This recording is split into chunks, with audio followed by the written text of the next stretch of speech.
Hey world, Alegre here with a little dose of my modern life, healthier, easier, more fun. Today I'm going to talk about rewards and goal setting. So stick with me, I've had some big breakthroughs. After the tunes. Rewards, rewards, rewards.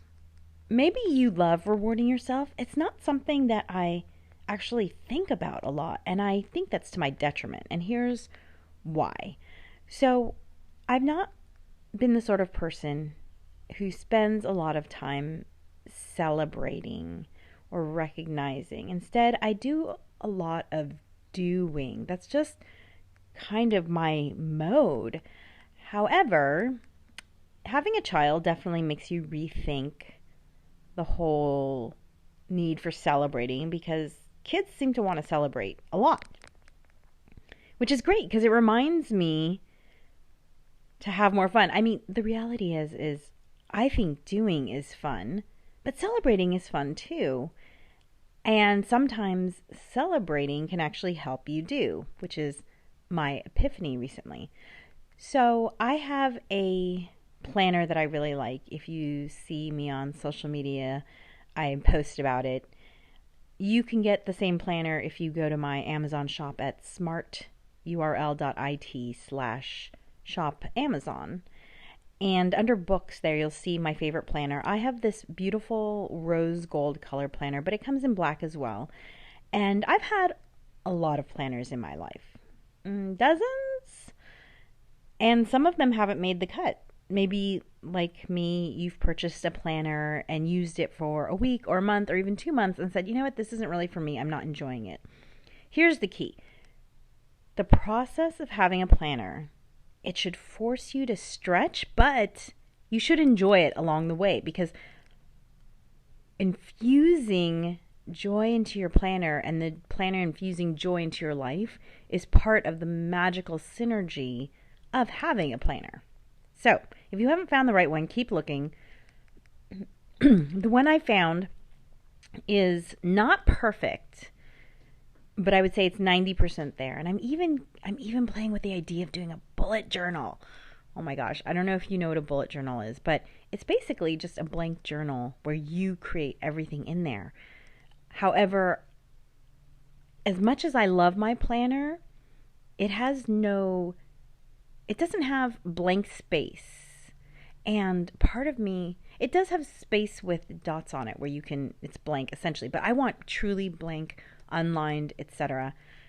And also, I don't like it when I look at paper and I see unused space. That feels like it feels like a lost opportunity, and two, it feels like a waste because I love trees and I only want to use exactly as many as I need to write something down. So I've been playing with the idea of doing a bullet journal next year, or maybe later this year. I don't know.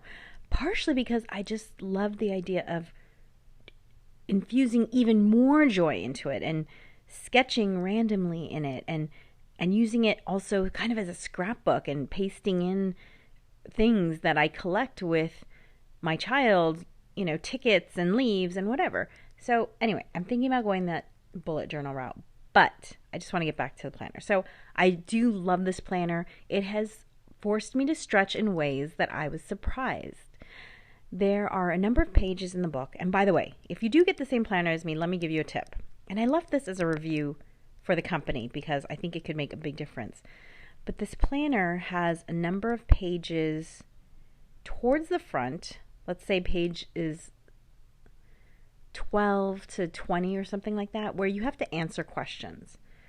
However, there are some locations in the very, very front of the book, as in page 1, where if you haven't done the pages, 10 to 20, you can't answer page 1. So that's a little confusing because it feels out of order. The other thing is in the very back of the journal, like page 300, there are instructions on how to fill out the pages in the front, the pages like 10 to 20 with all the questions. So in my mind, the instructions should be at the very front. Then you should have the questions. Then you should have that summary page that's right now on page 1, where it's like your vision statement, your goal in life. That should be around page 30 once you've worked through all the questions. Okay, so that's my little caveat there. And when I saw all the questions, I thought, wow, this is the most in-depth, because it's not just a calendar, this planner. That's why I don't use the word calendar. It's a calendar. It's a opportunity to, it's a journal. It's an opportunity to ask yourself all these deep questions that maybe no one's ever asked you. It also has tools in there. So if you're having a crappy day, it has affirmations and activities even that you can do to raise your energy level. So it has a lot of different tools in it, which I love, because some people in their journals, they'll have different sections, right? Here's my section for working out. Here's my section for gratitude. Here's my section for daydreaming. What I love about this planner is that it's all there, all in one smallish package. It's slightly bigger than I think my ideal journal is, because unless you have a huge bag, it's hard to stuff it in. But, or maybe I shouldn't say huge. I guess huge for me. But it's fantastic, really. I adore it. Now here's my caveat, because I've been recommending this planner a lot, and what I've been saying to people is to be gentle with yourself when it comes to answering the questions. There are a lot of questions, and here's the thing. In theory, you could sit down and hammer it out over a weekend, but here's the reality. I'm a big believer in planting seeds and then giving yourself space and time to allow those seeds to germinate, to see what sprouts up. Whenever I lead workshops, I tell people all the time, you're not going to get everything right now. I'm just planting seeds, and in the time that we're apart, you're going to germinate on those seeds, and stuff is going to sprout. And some of the stuff that sprouts, you are going to be surprised by. But you need to have that time and space in order to allow your brain to work on the creative thinking. So, be prepared to spend weeks, if not months, on the questions part of this journal. And you know what? That is fine. Do not feel pressure to, let's say you get this journal a week before January 1st, right? Assuming you start a new planner at the beginning of the year. But whenever you're going to start it, don't feel like you have to get it done right away. It took me 10 weeks to work through all of those questions. And I've thought about this stuff probably more than the average bear. So, hey, if it takes you a year to answer all those questions, I promise you that your life will be richer and better because of it. So be gentle with yourself. My husband has the same planner as I do, and he's been going through the questions at a slower pace. And when he gets frustrated, I say, babe, that's just part of the path. That's just part of the journey. Let it go and embrace the learning you've been doing along the way. And he admits that it's been valuable. So be gentle with yourself, because there is a lot to do there. Back to rewards. That was kind of a segue there. Back to rewards. Actually, let's take a little break for some tunes and reset, and then I'm going to come back and finish this up with rewards. Back in a sec.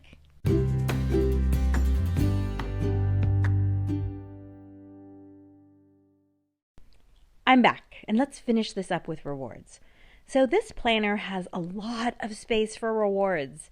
You can reward yourself on a daily, on a weekly, on a monthly basis, which I don't know if I'm a masochist, but that's just ludicrous to me in a wonderful way. I aspire to be the person who rewards themselves on a daily basis, because doesn't life just sound like it would be more fun with rewards? However, I think my challenge with rewards is because, I am all about sustainability and conscious consumption. I don't want to buy just crappy things just to reward myself. And I also don't want to reward myself with things that are quote unquote bad for me, like a treat, right? Because I don't know about you, but when I was a kid, it was all about, let me do XYZ so that I can get a lollipop or whatever the case may be. So I've really had to undo some of my thinking about rewards and think about it in a different way. And so there were a couple things that have contributed to my thinking on rewards. So first of all, as I said, this planner has a space where you can write down a reward for that day, for the week, and for the month. And I've gotten to the point where I can do the month. I haven't gotten to the week or the day because I haven't figured out what to reward myself with. Because again, I want it to be something that I actually will enjoy and something that is bringing wealth to my life, whether it's emotional wealth or it's helping me physically or whatever the case may be. So a couple of other thoughts that have contributed to how I think about rewards. 2 or 3 years ago, I read Marie Kondo's book, the one about the life-changing magic of tidying up. And if you haven't read it, it's really short. I think it's worthwhile. But her main philosophy is that everything in your life should spark joy. And she recommends going through your house and getting rid of anything that doesn't spark joy. And I like this idea of sparking joy because I'm a very sentimental person, and so I have a lot of sentimental things that do spark joy for me. Now, that being said, Marie Kondo is a minimalist, and I am a happy maximalist. I love color, I love texture, I love memories, I love photographs, I love art. However, I will say that my house has become neater since reading the Marie Kondo book because I didn't realize that there were things that I was surrounded by that did not spark joy. And so just that simple idea of you don't have to hold on to something just because you think you should. If it doesn't spark joy, and being useful can spark joy, especially me, it can spark a lot of joy. So it's not like it can't be useful. Okay, so my first big aha moment about sparking joy had to do with, drumroll please, underwear. Underwear it's not something that I think about a lot, right? I was like, whatever. There's nothing about sparking joy here. However, just that realization of sparking joy made me more conscious of the fact that there were some underwear that I chose more often. And sometimes I even had the thought of, I wish all my underwear were like this specific pair. I like this specific pair. So as a conscious consumer, I didn't get rid of the underwear that were functional but didn't spark joy. But I made the promise to myself that as I replaced my functional but non-sparking joy underwear, that I would look for underwear that sparked joy. And this idea made me happy. And I actually had this realization, I guess, a couple years ago. And now I'm finally getting to the point where I've noticed that, I need to get some new underwear because there's starting to be space in my drawer when, I'm throwing them out because for whatever reason. So that idea of sparking joy with rewards was something that really informed my thinking about it. The other thing was I read this book called, I think it's called The Little Book of Hygge is how you pronounce it. It's a Danish term that has to do with making something authentically cozy. And again, these are all on my Shop Amazon page under books. And that book is written by, I hope I'm saying it right, Mike Viking. I do not speak Danish. Suffice it to say, he wrote something about combining purchases with achieved goals as a way to infuse your excitement about that goal into the physical object, which I love. And he was talking about how he wanted this chair and he had saved up the money for this chair. However, he waited until he had accomplished something that he'd been working on, and then he bought the chair, and he said it made the chair even more special because he had infused it with this meaning. And I just love that idea. I mean, I'm looking at a couch right now that was given to me by one of my favorite aunts. And next to it is a lucite table that I purchased. And I love the lucite table. I've had it for a long time. It works great, but it doesn't have this meaningful memory that this couch given to me by one of my favorite aunts and uncles does.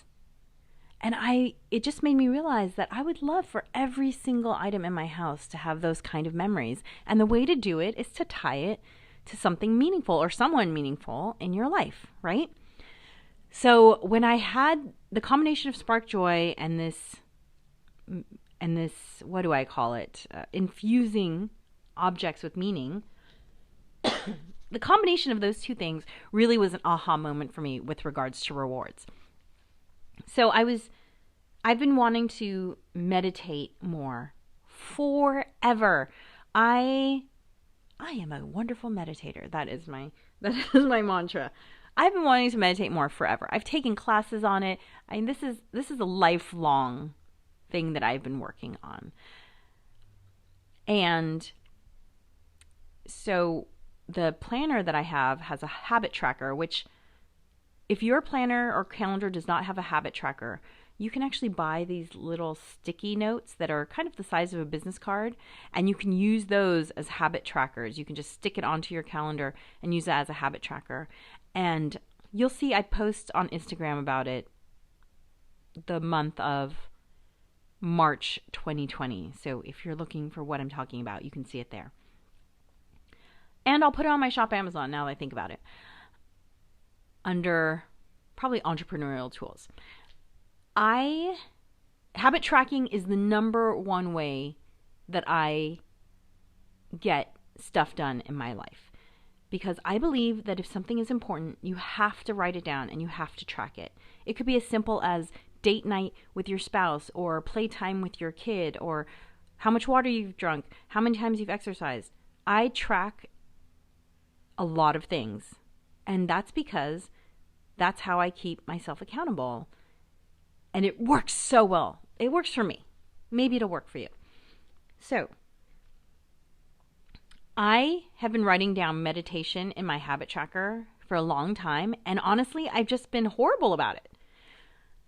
And then I got this planner with all these rewards, and I said, okay, for the month of January, my goal is going to be to meditate for 5 minutes a day, at least 4 times a week. Okay, starting small, right? And I'm happy to say that as of this recording, which is February 29th, 2020, I'm up to 7 minutes a day, and I'm crushing the 4 times a week. So I set that as a goal for January of 2020. And I was then thinking, what should my reward be? And it actually took me maybe 10 days into January to come up with the reward. And my meditation during those first 10 days was right? Not very exciting.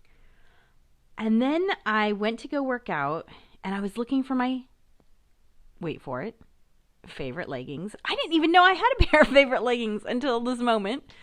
Most of my leggings are boring, functional black.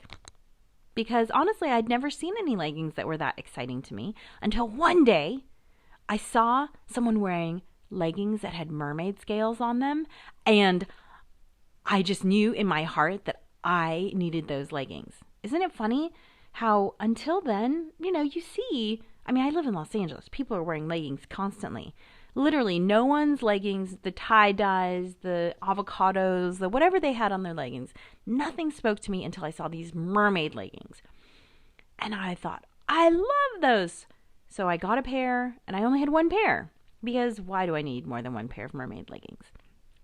However, some of my black leggings have started to die, and I keep finding myself wondering, when are my mermaid leggings going to get out of the laundry? And I said, wait a second, I can get a second pair of mermaid leggings, darn it. That is totally reasonable, especially if I set it as my meditation goal. And guess what? From the moment I set that goal that I could get another pair of mermaid leggings, I crushed my meditation goal in January. I was well beyond, and there were only, 21 days left after that 10 days, but I was well beyond the 4 days a week. And now I'm up to the point where I'm meditating 7 minutes a day. And again, I'm well beyond 4 times a week. So setting rewards works. And if you're like me, and perhaps you want to be more conscious about your consumption, and so setting rewards might be difficult, then pick something that sparks joy and infuse it with meaning, And I feel like that is much more conscious consumption than just, I mean, I couldn't bring myself to buy mermaid leggings just because, right? I don't think anyone would hold it against me to get a second pair of mermaid leggings, but I would know.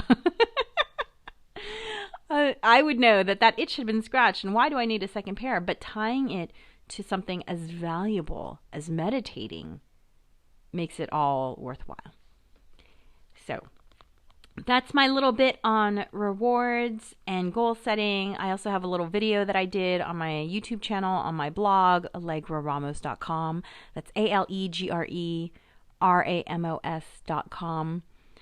Sign up for my newsletter so you can stay up to date on everything that I'm doing, and consider becoming a patron at Patreon. That's patreon.com. I have lots of great gifts for my supporters. So until next time, go out and get it and be a spark in the world.